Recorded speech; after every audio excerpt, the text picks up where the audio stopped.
अरबों खरबों साल पहले सभी तारे एक दूसरे के बिल्कुल करीब थे और उन सभी के बीच की दूरी लगभग शून्य थी। तो यहीं से शुरू होती है बिग बैंग की कहानी।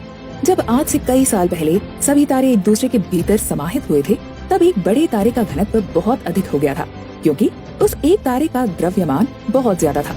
वहीं घनत्व के अधिक होने के कारण ये तारा बहुत अधिक गुरुत्वाकर्षण शक्ति भी रखता था। इस कारण से बाकी तारे भी इससे दूर नहीं जा सकते थे, लेकिन धीरे धीरे इसके अंदर की ऊर्जा भी बहुत बढ़ गई थी और जिसके कारण अब इसका टिके रहना बेहद मुश्किल हो गया था। अंत में एक बड़े विस्फोट के साथ वो तारा फट गया और इससे निकले सभी छोटे टुकड़े नए ग्रह, उपग्रह और बड़े तारे जैसे कि हमारे सूर्य बन गए। इसी को बिग बैंग की अवधारणा कहते हैं। बिग बैंग की इस अवधारणा को सभी जगह पर स्वीकार भी नहीं किया गया था।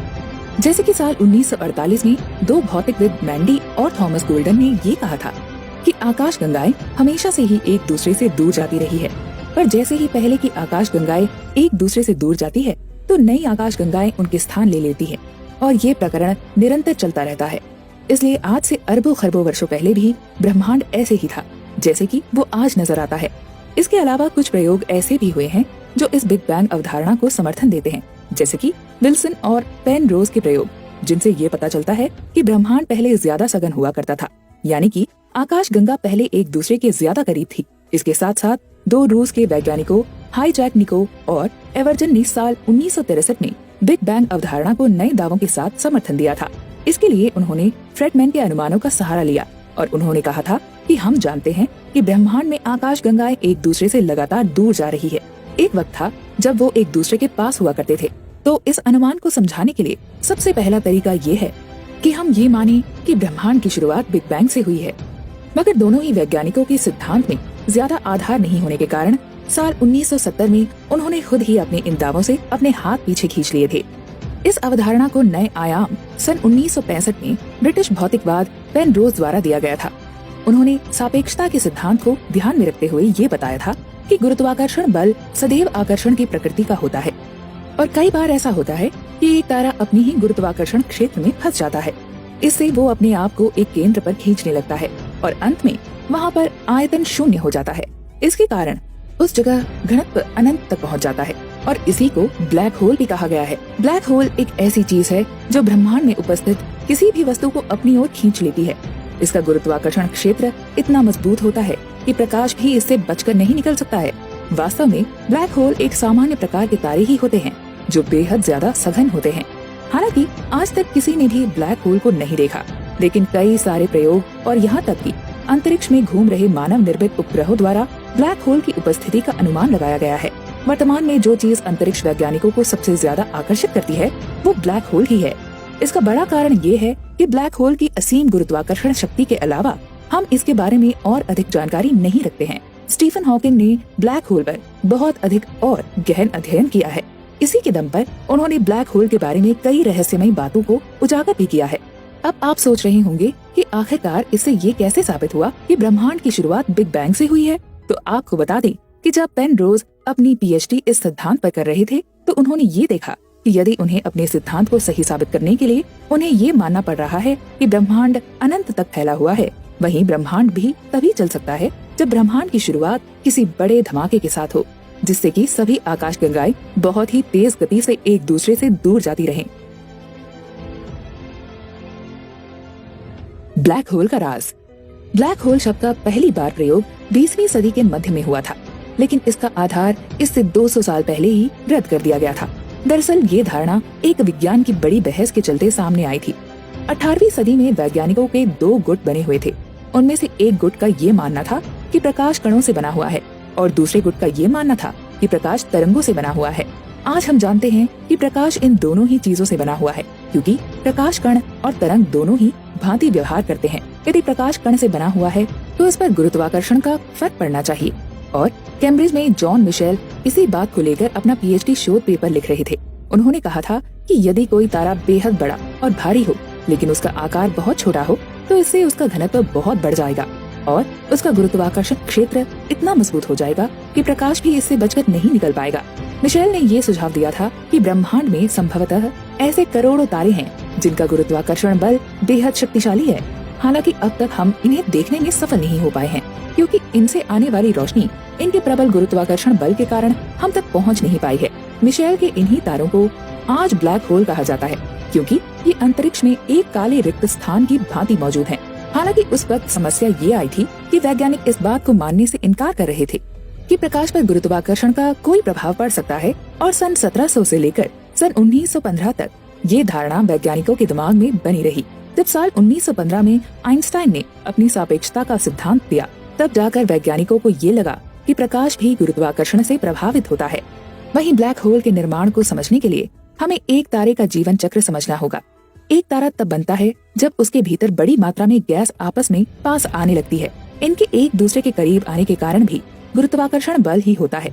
जैसे जैसे गैस करीब आने लगती है, ये और अधिक सघन होने लगते हैं, जिससे ये और तेजी से घूमने लगती है, और इनके घूमने से ऊर्जा पैदा होती है जो गैस को गर्म करती है, और अंत में गैस इतनी गर्म हो जाती है कि उसके अंदर के अणु एक दूसरे से अलग नहीं रह पाते और वो आपस में मिलकर हीलियम के परमाणु बन जाते हैं।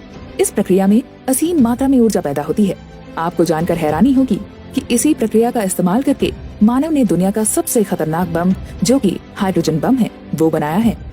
अंत में गैस से मिलने वाली ऊर्जा और उसके द्वारा खींचे जाने वाले गुरुत्वाकर्षण बल एक बराबर हो जाते हैं, जिससे गैस के परमाणु उसी स्थान पर बने रहते हैं। वहीं ये तारे भी काफी लंबे समय तक ऐसे ही शांत और स्थिर रहते हैं, जब तक कि उनके अंदर पैदा हो रही ऊर्जा उनके गुरुत्वाकर्षण बल के बराबर होती है। अंत में उस तारे की सभी हाइड्रोजन खत्म हो जाती है और अब इसका गुरुत्वाकर्षण क्षेत्र ज्यादा मजबूत हो चुका होता है। ये तारा अब धीरे धीरे ठंडा होकर संकुचित होने लगता है। इससे पहले कि वैज्ञानिक ये कहते कि ये तारा ठंडा होकर धीरे धीरे ब्लैक होल बन गया है, एक और महान भौतिकविद इस बारे में एक नई धारणा लेकर आते हैं, और वो भौतिकवाद थे भारत के सुब्रमण्यम चंद्रशेखर। चंद्रशेखर ने कॉलेज से ग्रेजुएशन पूरी की थी और इतनी कम उम्र में उन्होंने ये निश्चय किया कि वो इंग्लैंड जाकर कैम्ब्रिज में ब्रिटिश वैज्ञानिक अर्थ एडिंगटन के साथ काम करेंगे। जब एडिंगटन को एक पत्रकार ने साल 1920 में कहा कि इस दुनिया में सापेक्षता के सिद्धांत को केवल 3 ही लोग समझ पाए हैं, तो उन्होंने पूछा वो तीसरा आदमी कौन है। इस पर उन्हें जवाब मिला कि वो तीसरा आदमी सुब्रमण्यम चंद्रशेखर थे। भारत से ब्रिटेन की अपनी यात्रा के दौरान चंद्रशेखर इस बात पर काम कर रहे थे कि कैसे एक बड़ा तारा अपने आप को अपनी ही गुरुत्वाकर्षण शक्ति के चंगुल से बचा सकता है। बावजूद इसके सभी हाइड्रोजन परमाणु खत्म हो जाने से उनका ये विचार था कि जब तारा बहुत छोटा हो जाता है तो सभी पदार्थों के कण एक दूसरे के बेहद करीब आ जाते हैं। इस दौरान यहाँ पर पावली का सिद्धांत सामने आ जाता है, जो कहता है कि पदार्थ या कण एक ही समय पर एक ही स्थान पर एक समान वेग के साथ नहीं उपस्थित हो सकते हैं। इस कारण से इन कणों के वेग अलग अलग रखने होंगे, और इनके अलग अलग वेग होने का मतलब है कि उन दोनों के बीच दूरी बढ़ेगी, और ये चीज इस तारे को फिर से बड़ा करने में काम आएगी, और इस प्रकार से ये तारा अपने एक दायरे पर निश्चित रहता है। हालांकि चंद्रशेखर को इस बात का एहसास था कि इस तरह से मिलने वाला प्रतिकर्षण काफी सीमित होता है, और सापेक्षता का सिद्धांत वेग में होने वाले अधिकतम परिवर्तन को भी सीमित कर देता है। वहीं अंत में इन सब चीजों के बावजूद भी तारा इतना सघन हो जाएगा तो बाकी कोई भी प्रकार का प्रतिकर्षण इसकी गुरुत्वाकर्षण क्षमता से अधिक शक्तिशाली नहीं हो पाएगा। लेकिन चंद्रशेखर ने एक सीमा तय कर दी थी कि इस द्रव्यमान से अधिक द्रव्यमान का तारा खुद को अपने ही गुरुत्वाकर्षण से नहीं बचा पाएगा। चंद्रशेखर का ये मानना था कि हमारी आकाश गंगा में मौजूद सूर्य से 1.5 गुना अधिक वजन रखने वाले तारे खुद को अपनी ही गुरुत्वाकर्षण शक्ति से नहीं बचा सकते। द्रव्यमान की इस सीमा को चंद्रशेखर सीमा के नाम से भी जाना जाता है। चंद्रशेखर सीमा का असर ब्रह्मांड के कई सारे तारों पर देखने को मिला। जो भी तारे सीमा से अधिक द्रव्यमान के होते हैं तो वो अंत में ब्लैक होल के रूप में परिवर्तित हो जाते हैं। वहीं जो इससे कम द्रव्यमान रखते हैं वो एक समय के बाद सिकुड़ना बंद कर देते हैं। उन्हें व्हाइट ड्वार्फ कहा जाता है। यहाँ आपको ये बताना जरूरी है कि हमारी आकाश गंगा में मौजूद तारा सीरियस, जो आकाश का सबसे चमकीला तारा है और वास्तव में एक व्हाइट ड्वार्फ है। हालांकि कई तारों का द्रव्यमान चंद्रशेखर सीमा से अधिक था। वो जब बहुत ज्यादा सघन होने लगे तो उनमें एक विस्फोट देखा गया, जिससे कि उनका द्रव्यमान कम हो जाता है और वो चंद्रशेखर सीमा के अंदर आ जाते हैं। लेकिन अभी भी कई सारे सवाल ऐसे थे जिनका जवाब वैज्ञानिकों को नहीं मिला था, जैसे कि कैसे एक तारे को ये पता लगता है कि इसे अपना द्रव्यमान कम करना चाहिए, और क्या होगा यदि हम किसी तारे के अंदर वजन जोड़ दें जो पहले चंद्रशेखर सीमा के अंदर था, क्या ये एक ब्लैक होल की तरह बनेगा। एडिंगटन ने जब चंद्रशेखर के परिणाम देखे तो उन्होंने हैरानी के साथ उनके परिणामों को मानने से इनकार कर दिया। उन्होंने सोचा कि एक तारे का निश्चित सीमा तक ही सिकुड़ना संभव है, ऊपर से उस वक्त के सभी वैज्ञानिक, जिनमें आइंस्टाइन भी शामिल हैं, उनका भी यही मानना था। एडिंगटन ने चंद्रशेखर को बहुत समझाया कि उसे इस धारणा को छोड़ देना चाहिए, लेकिन चंद्रशेखर नहीं माने। वहीं एडिंगटन ने चंद्रशेखर की प्रतिभा को तब समझा जब साल 1983 में उन्हें नोबेल पुरस्कार से सम्मानित किया गया। एक तरफ जहां चंद्रशेखर ने कई सारे सवालों के जवाब दिए, तो वहीं दूसरी ओर अभी भी कुछ ऐसे सवाल थे जिनका जवाब मिलना अभी भी बाकी था। जैसे कि चंद्रशेखर सीमा से कम द्रव्यमान रखने वाले तारे के साथ क्या होगा। ये बात काफी लंबे समय तक किसी भी वैज्ञानिक को पता नहीं लग पाई थी। साल 1929 में अमेरिकी वैज्ञानिक रॉबर्ट ओपेनहाइमर के प्रयोग से इनका जवाब मिला।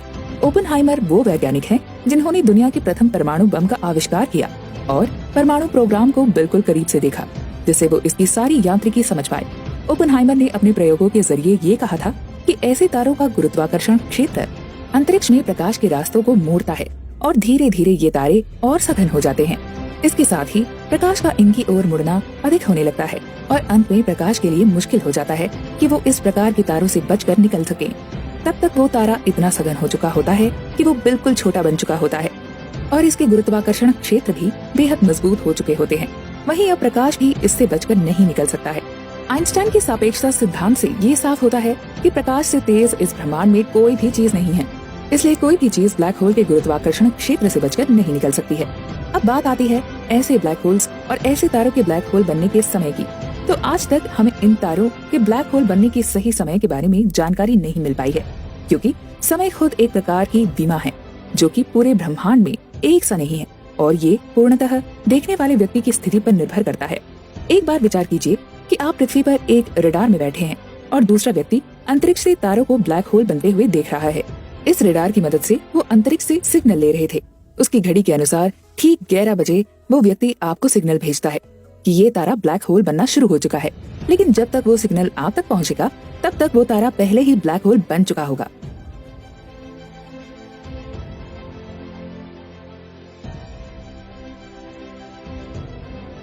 अब मान लीजिए आप तक वो सिग्नल 12 बजे पहुंचता है, तो आप ये उम्मीद करेंगे कि 12 बजे आपको अंतरिक्ष एक ऐसा तारा दिखाई देगा जो ब्लैक होल बन रहा होगा।